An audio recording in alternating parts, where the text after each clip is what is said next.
নমস্কার, আমি সমিতা শাস্ত্রী। আজকে আবার আপনাদের কাছে নতুন একটি তথ্য নিয়ে এলাম, যেই তথ্যটা আপনাদের দৈনন্দিন জীবনে অনেক কাজে দেবে।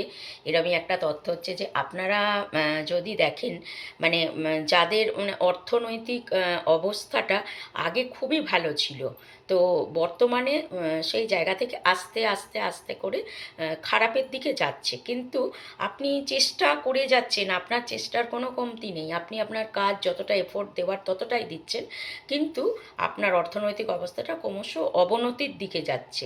এরকম তো অনেকের অবস্থা হয়।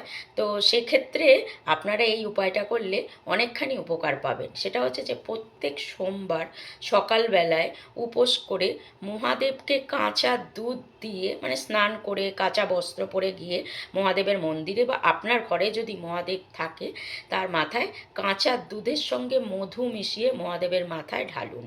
এবার মহাদেবের মাথায় ডাইরেক্ট ঢালবেন না, সেটা ঢাললে কিন্তু অনেক বড় একটা মানে পাপ, সেটা ঢাললে অনেক বড় একটা পাপ হবে, সেটা আপনারা করবেন না।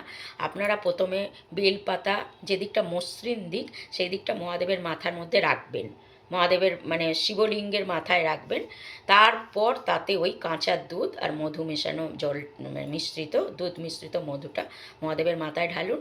আর আপনার যেটা মনস্কামনা, যে আপনার অর্থনৈতিক অবস্থাটা যাতে ভালো হয়, সেই কথা আপনারা কিন্তু বারবার 108 বার বলুন, এবং মহাদেবের মন্ত্র, যে কোনো মন্ত্র 108 বার জপ করুন। এটা প্রত্যেক সোমবার করুন, আর দেখুন এর কার্যকারিতাটা আপনি পাবেনই। তো ভালো থাকুন, সুস্থ থাকুন।